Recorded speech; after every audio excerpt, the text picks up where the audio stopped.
Hi guys, welcome back to episode 3 of my survival let's play. In the last episode we made this awesome little rope bridge and did some other exploration and stuff like that. In between episodes, I kind of copied this over here because I think in today's episode we're going to be working more in this area. And if you'll remember, in the last episode, we got a couple villagers. Well, in between episodes, I have been doing some work in here, and now we have a lot of villagers.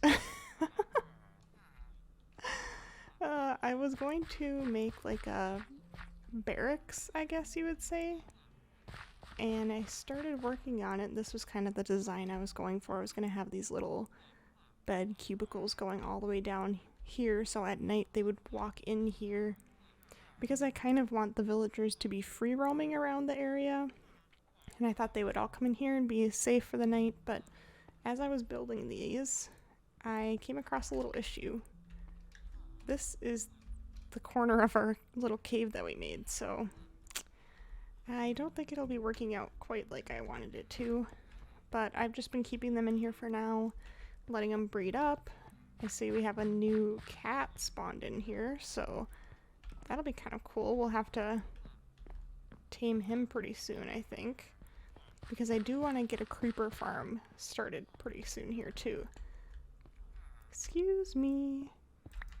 Thank you.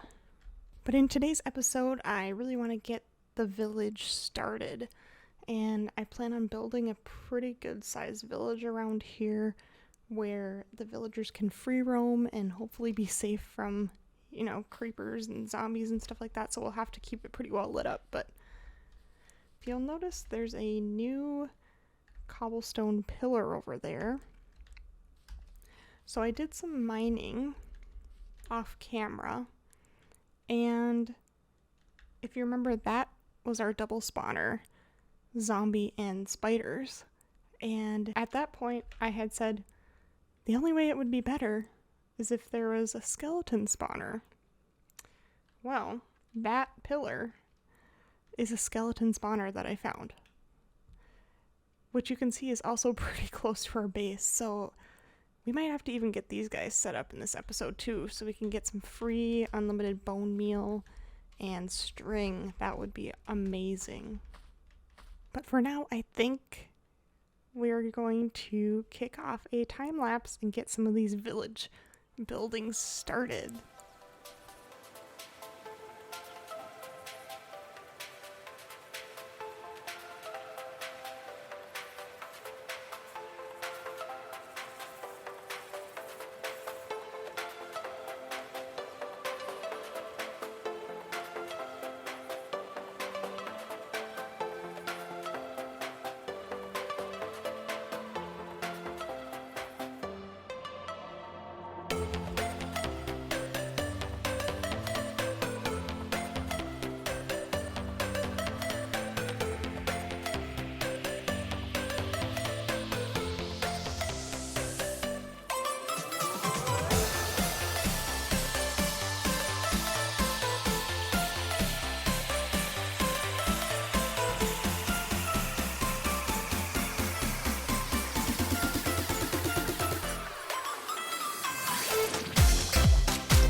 We are back, and unfortunately I had some issues with replay mods, so it only recorded about half of building this. This is what I want to be like the town center, so I put a bell up here, and I plan on, if I find more villages, we're gonna put more bells there so that they'll be symmetrical. But yeah, I just kind of wanted to build a little town center, if you will, where the villagers can come and hang out during the day, especially if they don't have jobs or anything to do like that. and I thought the campfire would be a cool little effect. I did put a trap door in the ceiling there, you can see, and so if we want the smoke to go above it, we can open up that trap door. But I tested it and the smoke only goes maybe like a block above the roof, so I don't really think it's that big of a deal. I also built a little fishing hut here, but unfortunately I recorded it in replay mod and it was corrupted and didn't save, so there's no footage of me actually building this thing, but we can take a quick tour of it. I just wanted something a little bit small and then a little dock up here for people to fish off of, and eventually I would like to alter this lake a little bit, so maybe it's a little smaller and a little bit deeper so it looks more natural. But I put some barrels here and a chest in case we want to store like our fishing rod or some fish in here. And inside this little house, I just put some more barrels so that villagers can come in here and take the fisherman job. And then I laid down a bunch of beds for them so they can stay here and hopefully be safe at night. It's a cute little fishing hut for some of our villagers.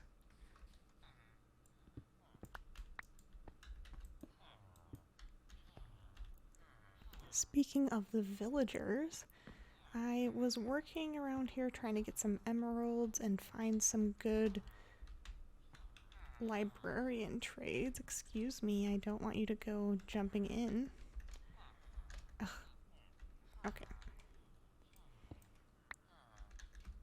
But we do have a little... I knew he was going to try to get in there. We do have a little librarian, if I can click on him without this other villager.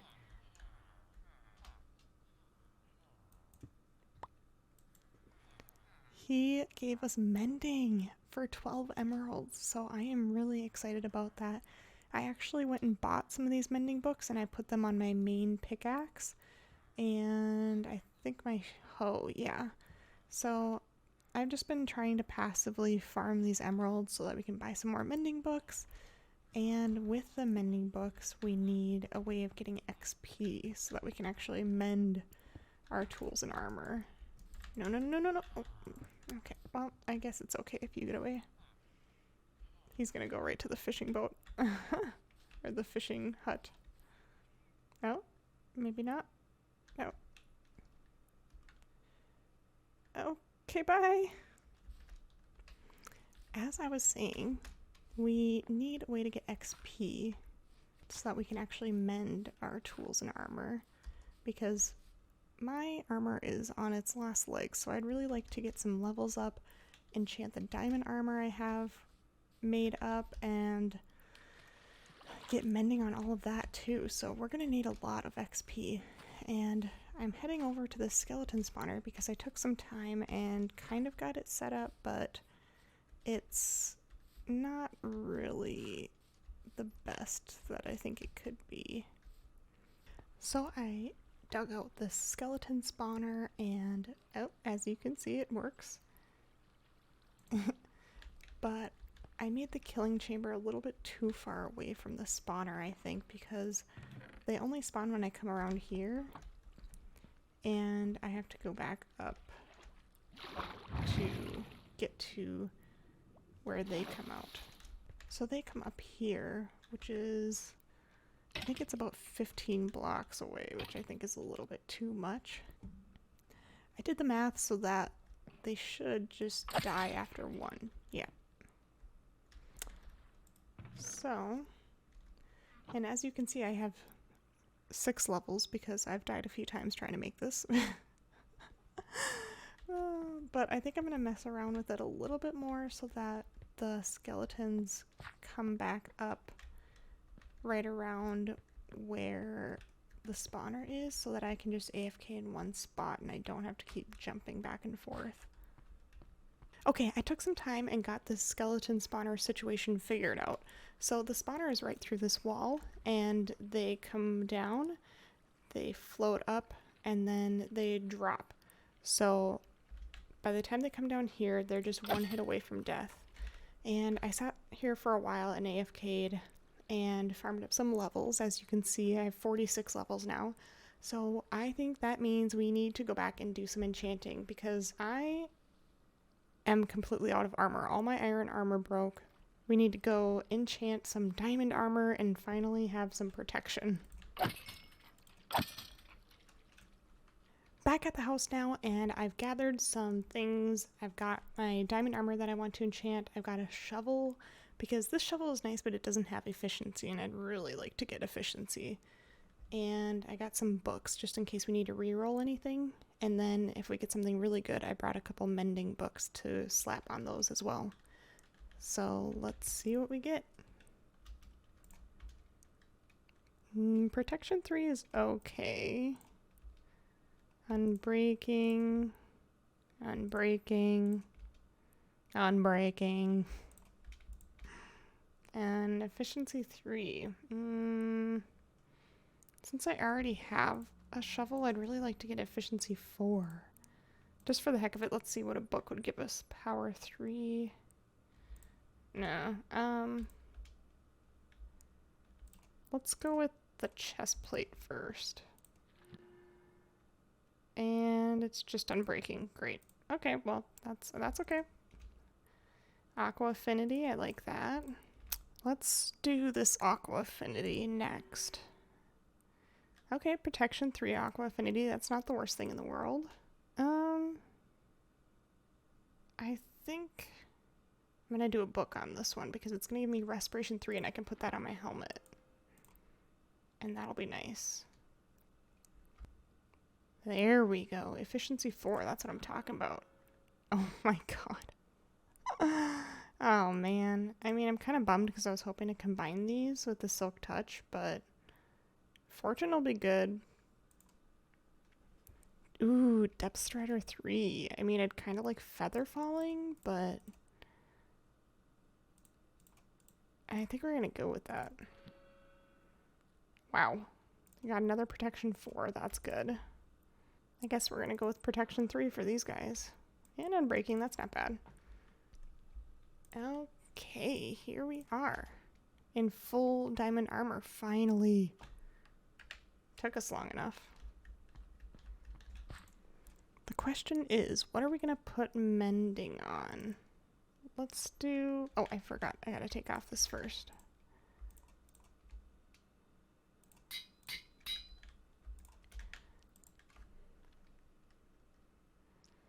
My fortune pick doesn't have mending on it. Neither does my axe. I think I should probably do my axe. And maybe my sword. Yeah. That's what I'm gonna do. Now what I'd like to do is maybe put a tree in this area. A custom tree. And just to make the look of this little fishing hut a little more complete. So I think maybe right about here. And I think I'm going to talk you guys through how I go about making stuff like this because I think it's interesting when other people do it, and that way I can do time lapses in the future and you guys aren't confused like how the heck did you even come up with that. So I'm just going to set up some scaffolding here, and I kind of want like a almost like a palm tree vibe.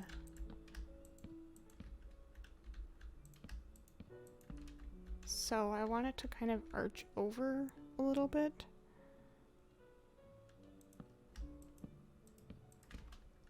Okay. What do we think of that shape? It's alright. I think I'm gonna bring this down more. So the nice thing about building trees is that they're organic, which means the uglier and messier they are, the better they look sometimes. So you don't want them to look too perfect or they'll look fake. But, I mean, you don't want it to look too messy either, or it'll just look bad.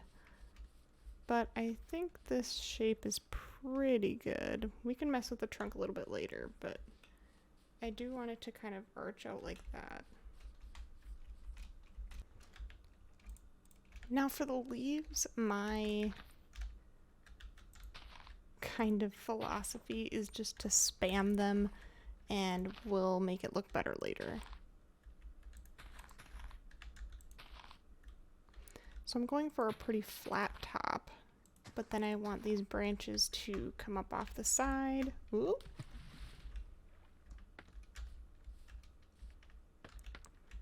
And this is where the scaffolding really comes in handy because you definitely fall a lot in survival.